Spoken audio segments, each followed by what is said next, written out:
Pour la Lorraine, il ne s'agit jamais de plaire ni de charmer, mais de hausser les cœurs, disait Maurice Barrès dans ses cahiers.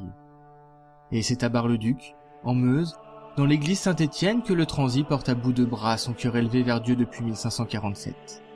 Cet homme, décharné, bouffé par la mort et les vers, n'est plus qu'un squelette sur lequel pendent des lambeaux de chair.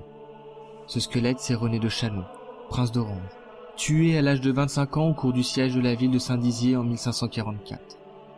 Une légende populaire voudrait que sa dernière volonté aurait été d'être représenté tel qu'il serait 3 ans après sa mort.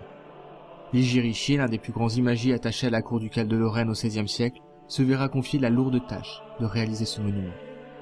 Mais cette œuvre, dont l'intérêt dépasse la prouesse artistique du sculpteur, ne serait-ce que pour la qualité et l'exactitude de l'anatomie humaine, s'inscrit dans une tradition en pleine révolution à la Renaissance, celle de l'art funéraire. À Nancy, une autre œuvre de Ligier Richier peut être observée dans l'église des Cordeliers, la nécropole des ducs de Lorraine. Le gisant de Philippe de Gueldre est sculpté alors qu'il venait à peine de terminer le transi de René de Chalon.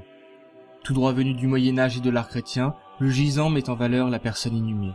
C'est l'élément principal du tombeau. C'est cette sculpture qui laissera au monde la dernière image du défunt. Mais pendant longtemps, la mort n'est pas présente dans cette représentation. Le corps est idéalisé, il est jeune, beau, porte robes ou armures, et surtout, il paraît vivant. Ligier Richier marque là encore la différence. Philippe de Gueldre, dans sa robe de sœur Clarisse, est âgé, 80 ans. Réalisé à la mode italienne dans différents blocs calcaires, la couleur naturelle des matériaux utilisés permettent la polychromie. Les mains et le visage, dans un calcaire blanc, accentuent la lividité du cadavre qui contraste avec la bigrerie de la religieuse. La tête tournée vers la droite permet de sortir de l'ombre le visage de la défunte et l'offre à la vue du visiteur. La vieillesse transparaît dans ses rides, la mort dans son sourire et la sérénité de son visage. Cette sérénité très présente au Moyen-Âge devient pourtant beaucoup plus rare à la Renaissance. Dès le XIVe siècle, au temps où la peste décime l'Europe, accompagnée par les famines et les guerres, les danses macabres font leurs apparitions. C'est l'horreur de la mort qui apparaît désormais dans ces sculptures. Les vivants dansent avec elle. Souviens-toi que tu vas mourir, nul ne peut y échapper, ni pauvre, ni riche, ni puissant. Pire encore, après la mort, le statut social n'a plus aucune valeur. Le sort est le même pour tous, l'enveloppe charnelle se décompose. Tu es poussière et tu retourneras poussière. Le dit des 3 vifs et des 3 morts rappelle aux vivants que la vie n'est pas éternelle. Prépare-toi à l'au-delà. Vis une vie juste et sans péché. Ou au contraire, la peur de la mort peut pousser à vivre pleinement cette vie, toujours trop courte. À la même époque, les transis se développent dans l'est de la France et en Allemagne occidentale. C'est au temps de Ligier Richier au XVIe siècle que ces représentations seront à leur apogée. Le défunt n'est plus représenté dans une attitude sereine ou souriante, la vie a quitté ses sculptures, remplacée par le réalisme de la putréfaction. Le défunt est alors transi de vie, c'est-à-dire trépassé. Il ne reste du corps que les os et quelques chairs et tendons qui vont bientôt disparaître. Là encore, c'est un message fort envoyé aux vivants. Le tombeau du cardinal Lagrange à Avignon le fait apparaître en toutes lettres. Malheureux, quelle raison as-tu d'être orgueilleux? Tu n'es que cendre, et tu seras bientôt comme moi, un cadavre fétide, pâture des vers. Cette vision réaliste de René de Chalon est dans la lignée de cette tradition. Mais la mort est adoucie par son geste. Le regard tourné vers le ciel, il élève son bras gauche qui tient son cœur dans sa main et l'offre à Dieu.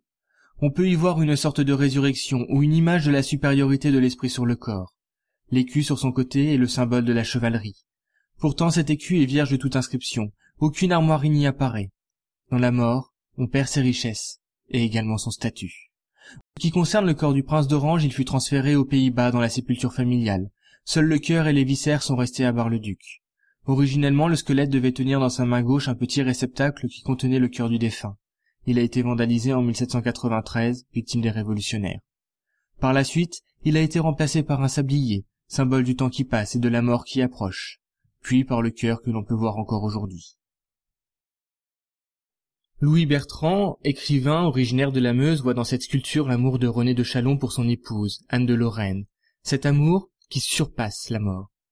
Pour la consolation de la jeune veuve, le sculpteur a voulu symboliser la puissance d'un amour plus fort que la mort. Ce pourri est un gentilhomme élégant et svelte qui reste aimable sous les chairs en lambeaux, mais c'est surtout un amoureux qui proclame son amour immortel.